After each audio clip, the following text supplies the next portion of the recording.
like I use a hammer to open it, like literally pry it open. That's amazing. Hey, look, it opens. I ended up in social work because I enjoyed people, enjoyed helping people, enjoyed working with people. And, when you do those inventories for careers, those things, type of jobs always popped up. Being from Eastern Kentucky, I still was like, I'm going to be a doctor, I'm going to be something like that, But in the end, after I kept going through my academic career, I kept gravitating toward family studies, social work, those type of classes. And I enjoyed them so much. And I think just my family history also is dynamic, so, that just drew me to that even more. So I've done many things, and I've loved every one of the jobs that I've had. I started out with the cabinet, enjoyed the cabinet greatly. The part I didn't enjoy about the cabinet was the fact that I felt like I couldn't get my job done. And so I moved from there to the Family Resource Center at Northern Elementary here in Lexington. I absolutely loved that. Some things financially with my wife, we moved, and so I had to give up that job and ended up doing inpatient psychiatric at the Hazard Psychiatric Center. A fantastic experience. That's where I started my clinical work under supervision. Had some great supervisors down there. It was about a year into it. My wife got a better job back in Lexington, and she said, I love you, but I'm not staying here, so I'm out. And so I commuted actually for a little while and did 14-hour shifts there. It was fantastic. But then we were having our second child, so she said, come on home. And so I did. I got a job doing outpatient counseling with bluegrass.org in Carlisle, Kentucky, Nicholas County. Fantastic experience again. I was the only outpatient clinician there, which means you did it all, from domestic violence all the way down to the children's program.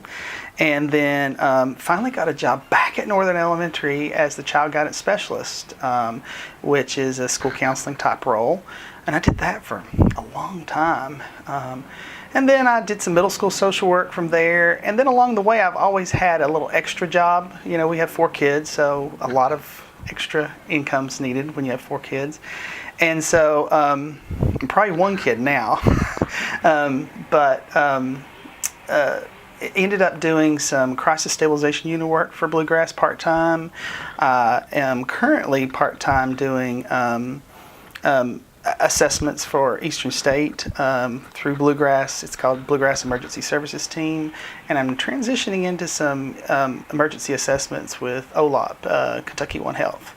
Enjoying that. So, but my day job, I'm still with the school system, and I've transitioned into a couple positions after the middle school social work position. I was an assistant director of people personnel, which is a nice way of saying the truant officer. That was always interesting, and loved it. And the social work skills were invaluable, as you can imagine, when you're going into people's homes and building that relationship and telling them that, I want to work with you, but in the end, if we don't, then I have to file a petition against you and your child. And then currently, I'm the grant manager for Project Aware, which is a very macro position. It's kind of new. This is my 3rd year in it. It's a 5-year with a 6-year no-cost carryover, so hopefully 6 years. And I love it because I've helped build a framework for how we handle mental health in Fayette County, put together some key people to be on that committee to do that kind of work. We went from having no therapist on a regular basis in our schools to all of our schools being covered by our 6 community partners.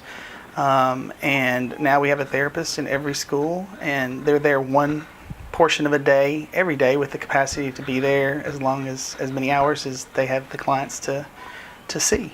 So it's been a really fantastic experience.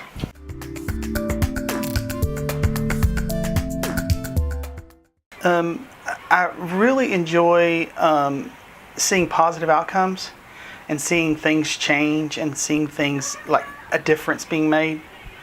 So it feels really good. It feels like, okay, I've really helped this person, I've really done this, or really worked with someone, and they feel like they're moving in the right direction.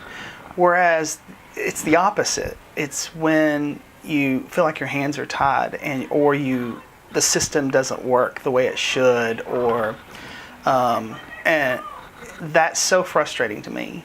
And so one of the reasons I like the macro position is I feel like I'm in a little more control of helping things change. And we need more social workers to be thinking along the lines of macro work, because the decisions are often made by people that involving social work type things that really don't understand a lot about social work. So that part's frustrating when I've seen that. And my example of that is just the foster care system, in the sense that the state doesn't do a fantastic job of raising kids. They know that, we know that, but yet that's the system we have. And so anything we can do to improve that and to make that better has always been something I'm interested in.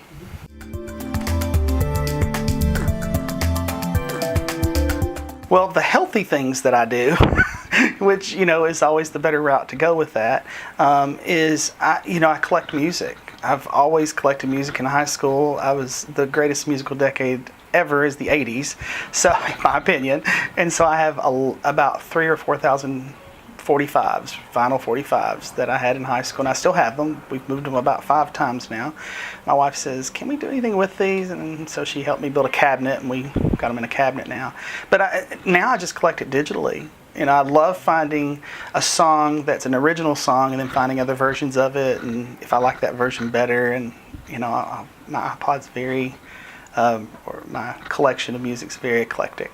So I do that, and I've gotten recently into tile work. I've finished several bathrooms of ours, and in our last house and the current house. I've really enjoyed that, and doing some finishing work on wood. Some things like that. I've also, enjoyed landscaping. I don't want to do it for a living, but I like my own landscaping, and I like it to look a certain way, and so I kind of put my energy into that some. And then cheesecake. I try to limit that to a few times a year, but cheesecake's probably my unhealthy coping skill. So just my advice to getting into the field is make sure it's something you love. Make sure it's something you're passionate about. Make sure it's something you really care about, because it's not a field like where you punch a time clock. There's been a lot of times at 4 p.m. when you're ready to go home, you're dealing with a kid that's thinking about taking their life. That supersedes your plans that evening. And often you have to explain that to your wife, So the other thing I would tell them is to set a budget. I know that seems odd, but set a budget, because I'm far from rich, but I have a comfortable living. But it's because my wife and I, we set a budget, and we try to live there and stay in that budget, and that's important. The other part of the question, what was it again? Thinking about graduate students, what advice do you give to them? So, my conversation with them is, take graduate school seriously and read everything you can, do all the assignments, but it is an endurance test. We have a lot of students that are working full time, may have a child, lots of things going on. So hang in there. You can do it. Those of us that were in the same boat did it before you, and it can be done. It is endurance, and use self-care along the way the best you can. Find some kind of healthy outlet to manage the stress and the day, and enjoy the breaks in between, I guess, too. That's the other thing. In the school system, we often are like, how many more days to Thanksgiving break? How many more days to winter break? So same thing when you're in graduate school. Get to those break points and do something fun and enjoy.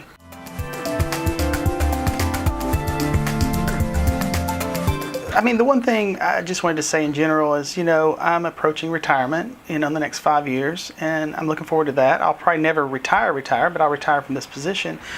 But when I have interns and I meet with students, I'm always like, I'm so excited to see them. I'm so excited because they're fresh, they're ready, they want to change the world, and I support that 1,000%. And we need you. We need you, because those of us, I'll always do advocacy work, and I always work, but I'm tired, I'm older. And so, as that happens, I just want you to take on those reins and carry on the things that a lot of us have tried to do.